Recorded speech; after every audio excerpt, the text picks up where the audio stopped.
Hello students, this is Savadia sir, your English teacher. Today I am going to explain you chapter 4, Dream Children Are Reverie, written by Charles Lamb. Dream children are reverie, सबसे पहले इस title का जो meaning है वो समझते हैं. Dream children, वो बच्चे जो सपने में देखे गए, और इस सपने को आर रेवरी बोला गया है, मतलब एक दिव्य स्वप्न, एक अद्भुत सपना जो किसने देखा? चार्ल्स लैम्ब ने. बेसिकली चार्ल्स लैम्ब का एक इनकम्प्लीट ड्रीम जो कंप्लीट नहीं हो पाया था, वो उन्होंने अपने इस ऐसे में बताया है. ड्रीम चिल्ड्रन आर रेवरी एक इनकम्प्लीट ड्रीम है खुद चार्ल्स लैम्ब का, और उन्होंने शेयर किया है एक ऐसे के थ्रू. अब सबसे पहले हम चार्ल्स लैम्ब के बारे में जानते हैं. Charles Lamb was an English essayist and also a poet. He was best known for the collection of essays of Elia. उनका एक कलेक्शन, एक बुक जिसका नाम था एसेज ऑफ इलिया. इस कलेक्शन ऑफ एसेज के लिए वो बहुत ज़्यादा जाने गए, बहुत ज़्यादा उनका एक मान हुआ, सब लोगों ने बहुत पहचाना, बहुत सम्मान दिया. बहुत अच्छा कलेक्शन था एसेज का ये. और यहाँ पे जो वर्ड इलिया यूज़ किया गया है, ये उनका खुद का एक दूसरा नाम भी है, एसेज ऑफ इलिया. अब इसके अलावा अब इस चैप्टर से रिलेटेड मैं कुछ बातें आपको पहले बताऊंगा, क्योंकि यहाँ पे एक प्रकार से चार्ल्स लैम्ब अपनी खुद की बायोग्राफी शेयर कर रहे हैं, खुद की पर्सनल लाइफ शेयर कर रहे हैं, अपनी फैमिली को इस ऐसे में उन्होंने बताया है, और अपना एक अधूरा सपना उन्होंने इस चैप्टर में बहुत ही अच्छी तरह से समझाया है. सबसे पहले आप ये ध्यान दें, चार्ल्स लैम्ब एक सपना देखते हैं. उस सपने में बहुत से कैरेक्टर्स हैं. सबसे पहले हम कैरेक्टर्स की बात करते हैं. ध्यान रखिएगा, चार्ल्स लैम्ब का एक भाई है जिसका नाम है जॉन लैम्ब. उनकी एक ग्रैंड मदर है जिनका नाम है फील्ड. इसके अलावा यहाँ पे चार्ल्स लैम्ब अपने दो बच्चों को इमेजिन करते हैं. अब मैं यहाँ पे इमेजिन वर्ड यूज इसलिए कर रहा हूँ क्योंकि इन रियलिटी चार्ल्स लैम्ब की शादी नहीं हुई है, लेकिन वो सपने में दो बच्चों को इमेजिन करते हैं, और वो बच्चे वो खुद के चार्ल्स लैम्ब के ही हैं, ऐसा वो इमेजिन करते हैं. अब इसके अलावा एक और जिसका सिर्फ नाम है, वो है एलिस. एलिस उनकी गर्लफ्रेंड का नाम था जिससे वो बहुत प्यार किया करते थे, लेकिन एक लाइफ में सिचुएशन ऐसी आ गई थी जिस कारण से वो शादी नहीं कर पाए, और थ्रू आउट हिज लाइफ उन्होंने कभी शादी नहीं की. तो उस गर्लफ्रेंड का नाम था एलिस, जिससे वो बहुत प्यार करते थे. अब ये जो दो भाई चार्ल्स लैम्ब और जॉन लैम्ब, और इसके अलावा उनकी जो ग्रैंड मदर है फील्ड, और वो दो बच्चे, इन सब का जिक्र किया गया है इस ऐसे में. वो जो दो बच्चे मैंने आपको बताया जो सपने में देखे जाएंगे, जो रियलिटी में नहीं है लेकिन सिर्फ सपने में देखे जा रहे हैं चार्ल्स लैम्ब के द्वारा, उनका नाम भी जॉन और एलिस है.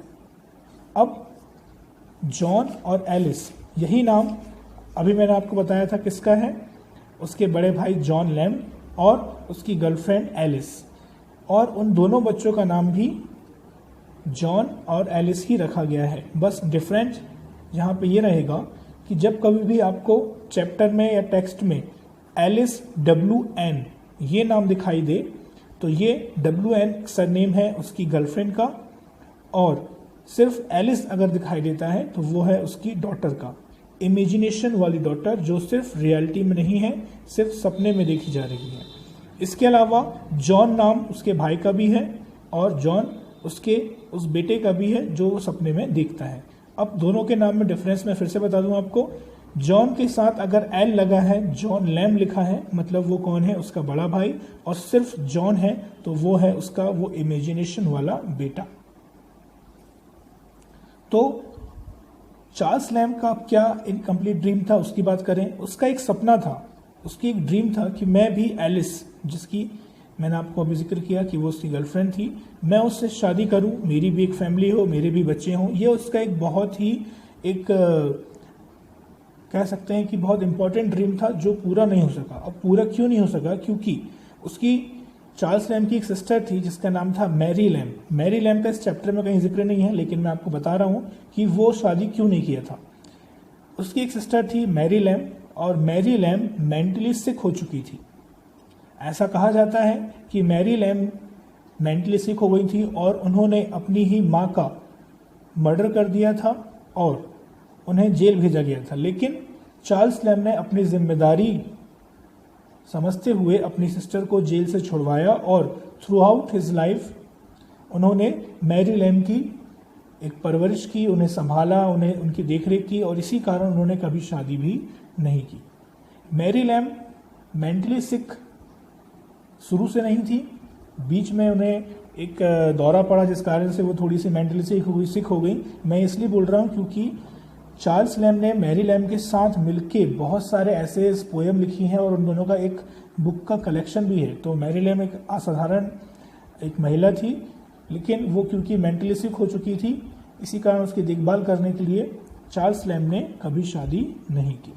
लेकिन उसका सपना था कि उसका भी एक परिवार हो।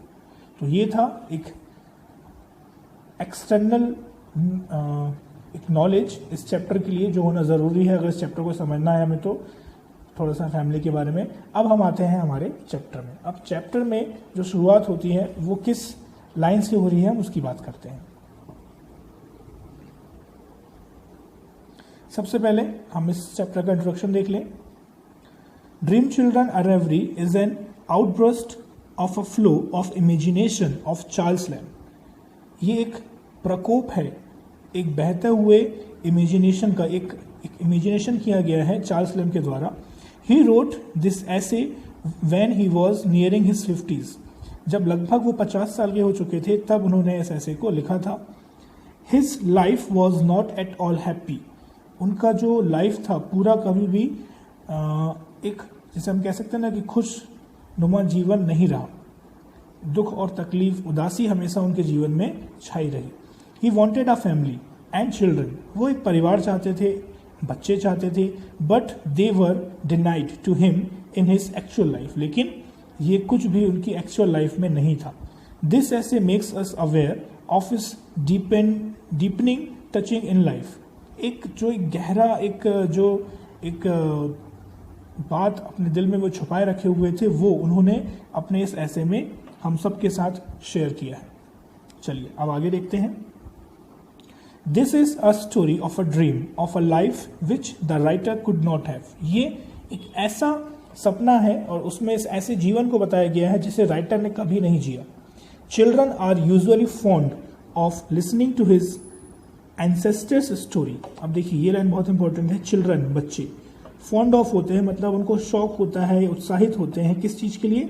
अपने एंसेस्टर्स। एंसेस्टर्स मतलब पूर्वजों के बारे में जानने के लिए, सुनने के लिए। The writers children. अब यहां ध्यान देंगे, यहां पे चार्ल्स लैम्ब का सपना शुरू हो चुका है। यहां पे मैंने क्या बोला? The writers children. और इनफैक्ट में वो क्या है? सिर्फ इमेजिनरी है, वो सपने में है और वो देखता है कि उसके जो बच्चे हैं केम क्लोजर टू हिम, उसके पास आते हैं, to know about their great grandmother Field. अब यहां ध्यान देंगे, उन बच्चों की ग्रेट ग्रैंड मदर और चार्ल्स लैम्ब की ग्रैंड मदर, जिनका नाम मैंने अभी आपको बताया था स्टार्टिंग में, क्या नाम था उनका? Field. Field who lived in a great house in Norfolk. ठीक है। अब वो बच्चे दोनों जो इमेजिन में हैं वो दोनों दौड़ के आते हैं, पास आते हैं चार्ल्स लैम्ब के पास और बोलते हैं कि हमें अपनी ग्रेट ग्रैंड मदर मतलब अपनी परदादी के बारे में जानना है, जो कहाँ रहती थी? ग्रेट हाउस में रहती थी, नॉर्कफॉल में। द राइटर कंटिन्यू टू से इंटरेस्टिंग फैक्ट अबाउट फील्ड। तो चार्ल्स लैम्ब शुरू हो जाते हैं उन दोनों बच्चों को, जिनका नाम मैंने आपको बताया था, एलिस और जॉन। तो वो अपनी दादी के बारे में बताना शुरू करता है। यहाँ पे बहुत सारे क्वेश्चंस बनेंगे, आप ध्यान से इसको समझिएगा। Field was a highly religious lady, loved and respected by all. एक बहुत ही हाईली रिलीजियस लेडी थी और सभी लोग उनका सम्मान भी करते थे और उनसे बेहद प्यार भी करते थे। She was in fact not the mistress of the great house but just a caretaker of it.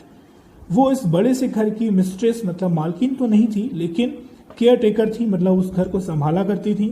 Still she lived with dignity, उसके बाद भी बहुत डिग्निटी के साथ उस बड़े से महल में वो रहा करती थी. When she died, जब उनकी मृत्यु हुई, her funeral was attended by a concourse of all the poor and some of the gentry too of the neighborhood. अब यहाँ ध्यान देंगे, वो इतनी पॉपुलर थी, चाहे वो अमीर हो चाहे वो गरीब हो, सभी की प्यारी थी. और जब वह मरी और उनके फ्यूनरल में बहुत से ऐसे अमीर जाने माने लोग और साथ ही आसपास के गांव के जो गरीब किसान और गरीब तबके के लोग थे, वो भी अपने श्रद्धांजलि देने के लिए, अपना प्यार दिखाने के लिए उनके फ्यूनरल में इकट्ठे हुए थे. They came from many miles to show their respect in her memory. जो मैंने आपको बताया, बहुत मीलों से दूर से अपने रिस्पेक्ट को बताने के लिए वो सभी उनके फ्यूनरल को अटेंड करने के लिए आए थे. Further, the writer said that Field was tall, upright and graceful. इसके अलावा राइटर मतलब चार्ल्स लैम्ब कहते हैं कि उनकी दादी फील्ड और उन दोनों बच्चों की ग्रेट ग्रैंड मदर फील्ड बहुत टॉल थी, अपराइट थी एंड ग्रेसफुल. मतलब यहाँ पे उनकी पर्सनालिटी की बात कर रहा है कि अच्छी हाइट थी उनकी, बहुत ग्रेसफुल फेस था उनका. She was an esteemed dancer in her youth, और एक बहुत ही एक जिसे हम कह सकते हैं एस्टीम्ड मतलब होता है बहुत आकर्षक एक डांसर थी अपने यूथ में, अपने जवानी के टाइम में. Later she suffered from the deadly disease cancer which put her in pain, और अंत में एक डेडली डिसीज, एक खतरनाक जानलेवा बीमारी कैंसर से उनकी क्या हुई, मृत्यु हुई. But she was still upright as she was so good and religious. लेकिन उसके बाद भी उस बीमारी का सामना किया उन्होंने और बहुत अच्छी तरह से अपने जीवन को बिताया. Field used to sleep by herself in a lone chamber of the great house. अब यहाँ ध्यान देंगे, अब यहाँ पे वो बताता है कि बच्चों को कि तुम्हारी जो परदादी थी, मतलब मेरी दादी फील्ड थी, वो उस बड़े से ग्रेट हाउस के चैम्बर में अकेले सोया करती थी एक कमरे में. शी यूजुअली बिलीव्ड, और उनका ये हमेशा मानना था, that two infants used to glide up and down the great stairs near where she slept during midnight. वो अक्सर हम सबको कहती थी जब हम बचपन में उनसे मिलते थे कि मैं जब भी यहाँ सोती हूँ इस घर में, तो मुझे दो बच्चों के भूत, दो इन्फेंट्स मतलब होता है छोटे छोटे बच्चे, और दो बच्चों के भूत मुझे अक्सर इन सीढ़ियों से ऊपर और नीचे जाते हुए दिखाई देते हैं. लेकिन फिर भी वो डरती नहीं थी, वो अकेले उस घर में रहा करती थी. The writer was scared for he never saw any infant. लेकिन राइटर और उनके जो भाई बहन थे और दूसरे लोग सब डरते थे, यार कैसी हैं दादी, अकेले रहती हैं, कहती हैं कि भूत दिखता है और हमें तो कभी दिखा भी नहीं है. However field was always very good to all her grandchildren. वो कहते हैं कि लेकिन उसके बाद भी फील्ड मतलब हमारी दादी जो थी सभी बच्चों के साथ अच्छा व्यवहार करती थी. She liked to have all the children with her in the house during holidays. और हम सभी लोग हॉलीडेज के टाइम जब भी उनके घर जाते थे, मतलब उस ग्रेट हाउस में जाते थे, तो वो बहुत खुश हुआ करती थी और हम सब वहाँ पे उनके साथ कुछ टाइम स्पेंड करते थे. The writer enjoyed his loneliness even there. He was always alone in himself even there in the house of the grandmother. Then the writer told John and Alice. अब यहाँ ध्यान देंगे, वो बताता है John और एलिस को. यहाँ पे जॉन और एलिस कौन है? वही दो बच्चे हैं. मैं बार बार आपको बता दूं, कंफ्यूज नहीं होना है आपको. जॉन अकेला बोला जाए, एलिस अकेला बोला जाए, मतलब वो इमेजिनरी चाइल्ड हैं, चिल्ड्रन हैं जो दोनों हैं. और अगर जॉन के साथ लैम बोला जाए तो वो उसका भाई है, और एलिस के साथ WN बोला जाए तो वो उसकी वो गर्लफ्रेंड है जिससे वो बहुत प्यार करता था. चलिए आगे देखते हैं.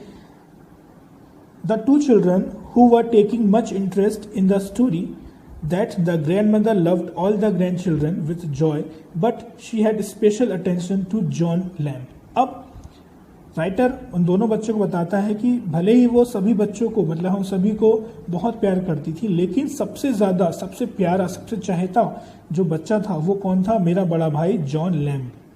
John lamb was very handsome and spirited youth. बहुत हैंडसम था मेरा भाई, ठीक है, और हमारी दादी उसे बहुत प्यार करती थी, उसके साथ टाइम स्पेंड करना बहुत पसंद करती थी. He loved the great house and took care of the garden. वो दादी की मदद करता था उस बड़े से घर की देखभाल करने में, और टेक केयर करता था गार्डन की भी, मतलब जो एक बड़ा सा बागीचा था उसकी देखभाल भी जॉन लैम्ब किया करता था, मतलब चार्ल्स लैम्ब का बड़ा भाई। He used to carry the writer on his back. वो बताता है कि जब मैं छोटा था तो मेरा बड़ा भाई मुझे अपने पीठ में बैठाकर घूमा करता था। For he was a bit older than the writer, क्योंकि वो मुझसे थोड़ा बड़ा था। It was because the writer was lame and could not walk long. देखिए यहाँ पे मैंने आपको एक बात जो शुरू में नहीं बताई थी ताकि आप लोग कंफ्यूज ना हो, और वो ये है कि जो आपके राइटर हैं मतलब चार्ल्स लैम्ब हैं वो चल नहीं सकते थे, ठीक है। द राइटर वॉज लैम्ब, अपाहिज थे, अपंग थे, तो वो अक्सर उसे अपनी पीठ में बैठाकर चला करते थे। Later he himself became lame, और बाद में मतलब कुछ टाइम हो जाने के बाद ही himself became lamb and was in great pen. और कुछ समय के बाद जीवन में एक ऐसा पल आया कि जॉन लैम्ब भी स्वयं क्या हो चुके थे, लैम्ब हो चुके थे, मतलब वो भी अपाहिज हो चुके थे। And was in great pen, और बहुत दर्द में थे। His painful death haunted the writer for long, और उस दर्दनाक मौत को जब भी चार्ल्स लैम्ब याद करते हैं तो वो घबरा जाते हैं। The writer missed him much for he had loved him too. Writer का ये मानना है कि सबसे ज़्यादा जो मैं मिस करता हूँ वो अपने बड़े भाई को करता हूँ जिसका नाम जॉन लैम्ब है, और अगर भगवान मुझसे कुछ बोलें कि तुम्हें मांगो जो मांगना है तो मैं अपने बड़े भाई को ही मांगना चाहूँगा। He missed his brother's kindness, वो अपने बड़े भाई की काइंडनेस को, क्लोजनेस को, and wished him to be alive again to be crawling with him, और वो ये विश करते हैं कि काश मुझे वो फिर से वापस मिल जाता क्योंकि मैं उसे बहुत मिस करता हूँ। अब यहाँ पे जो दोनों बच्चे हैं एलिस और जॉन बहुत ज़्यादा खुश हो रहे हैं अपने एंसेस्टर्स के बारे में जानकर। चार्ल्स लैम्ब भी अपने दादी के बारे में बहुत अच्छी अच्छी बातें बता रहा है, जॉन लैम्ब के बारे में बता रहा है, और उस ग्रेट हाउस के बारे में बता रहा है। तो वो जो दोनों बच्चे हैं एलिस और जॉन जो इमेजिनरी हैं वो बहुत ज़्यादा क्या हो रहे हैं, खुश हो रहे हैं। ध्यान रखिए ये सब स्टोरी कहाँ चल रही है, एक सपने में चल रही है, एक ड्रीम में। चार्ल्स लैम्ब यहाँ पे सपना देख रहे हैं और सपने में उन दोनों बच्चों को ये सब बातें बता रहे हैं। चलिए आगे देखते हैं। The children cried to listen to the stories about their pretty dead mother. अब यहाँ पे थोड़ा सा इम्पॉर्टेंट एक पैराग्राफ है, ध्यान समझिएगा। चिल्ड्रन अब यहाँ पे क्राइड कर रहे हैं, मतलब चीख रहे हैं, चिल्ला रहे हैं, मतलब बहुत ज़्यादा उनकी डिमांड है। और वो क्या है डिमांड? अब वो जानना चाहते हैं अपनी प्रिटी डेड मदर, अपनी माँ के बारे में जानना चाहते हैं।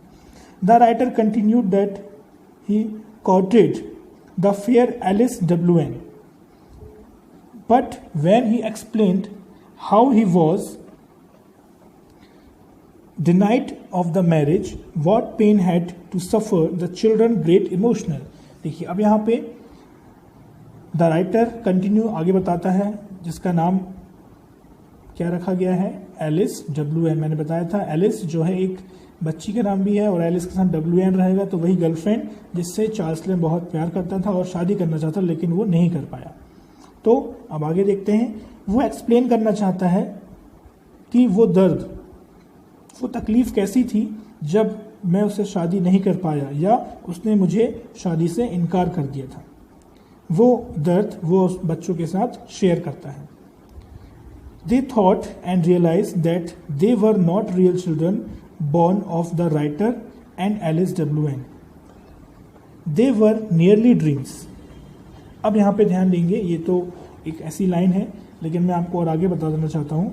They thought, वो सोचते हैं उस दर्द के बारे में अपने पिता के, लेकिन वो ये भी सोचते हैं कि जब इनकी शादी ही नहीं हुई तो हम तो इनके बच्चे नहीं हैं, मतलब एलिस W.N. और चार्ल्स लैम्ब के बच्चे हम नहीं है, हम सिर्फ क्या है, एक सपना है, एक ड्रीम है।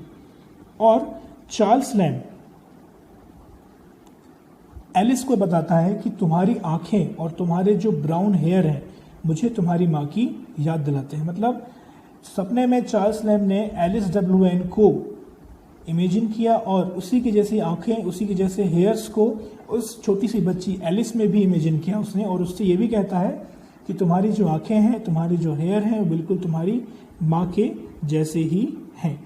इसके अलावा वो आगे क्यों नहीं बता पाता, वो इसलिए नहीं बता पाता क्योंकि रियलिटी में उसकी शादी एलिस W.N. से नहीं हुई है। वो सिर्फ ये बता पाता है कि वो कैसे दिखती है और वो सॉरो, वो पेनफुल एक इमोशनल एक टाइम जब वो उससे शादी नहीं कर पाया था, उसे रिजेक्शन मिल गया था एलिस डब्ल्यू से। तो वो सब चीज़ें बस बता पाता है और इसके अलावा वो कुछ नहीं बता पाता। तभी क्या होता है कि वो दोनों जो बच्चे हैं जॉन और एलिस धीरे धीरे डिसअपियर होना शुरू हो जाते हैं। एक फॉग आता है और वो दोनों बच्चे उससे दूर होते हुए धीरे धीरे क्या हो जाते हैं, डिसअपियर हो जाते हैं। और अचानक से चार्ल्स लैम्ब की नींद खुलती है और वो देखता है कि वो एक चेयर में बैठा हुआ है और उसके आसपास कोई नहीं है, वो बिल्कुल अकेला है और वो एक दिव्य स्वप्न देख रहा था। किसका? चिल्ड्रन का।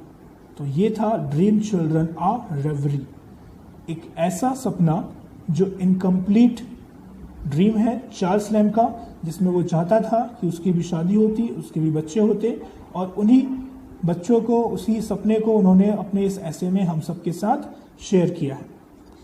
देखिए थोड़ा सा कंफ्यूजिंग चैप्टर है क्योंकि यहाँ पे कैरेक्टर्स के नाम जो है वो एक जैसे हैं। मैं आपको फिर से बता देता हूँ, एलिस और जॉन, ये दोनों अगर अकेले दिखाई देते हैं ये वर्ड्स, तो वो उनके वो ड्रीम चिल्ड्रन है, एक इमेजिनरी चिल्ड्रन है। और अगर जॉन एल मतलब जॉन लैम्ब अगर दिखाई देता है और एलिस डब्ल्यू दिखाई देता है वर्ड, तो वो जॉन जो है वो उसका बड़ा भाई है और एलिस डब्ल्यू उसकी वही गर्लफ्रेंड जिससे वो बेहद प्यार करता था और शादी करना चाहता था।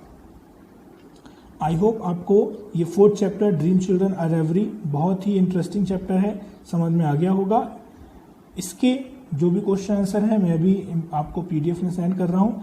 तो इससे पहले जो 3 चैप्टर्स हम लोगों ने किए हैं वो ये 4th चैप्टर, इन सबको आप लोग नोट करना शुरू कर दें, बहुत इंपॉर्टेंट चैप्टर्स हैं। और इसके अलावा 4 एसेज में भेज चुका हूँ और इसके अलावा शॉर्ट कॉम्पोजिशंस जिसमें मैंने notice, article, report writing, short ऐसे, ये सब मैंने आप लोग को सेंड किए हैं। इन सभी को कंप्लीट करना शुरू कर दीजिए। आई होप आपको ये समझ में आया होगा। इसके अलावा अगर आपके पास कोई क्वेश्चन है इस चैप्टर से रिलेटेड तो मुझसे बिल्कुल पूछ सकते हैं। Thank you.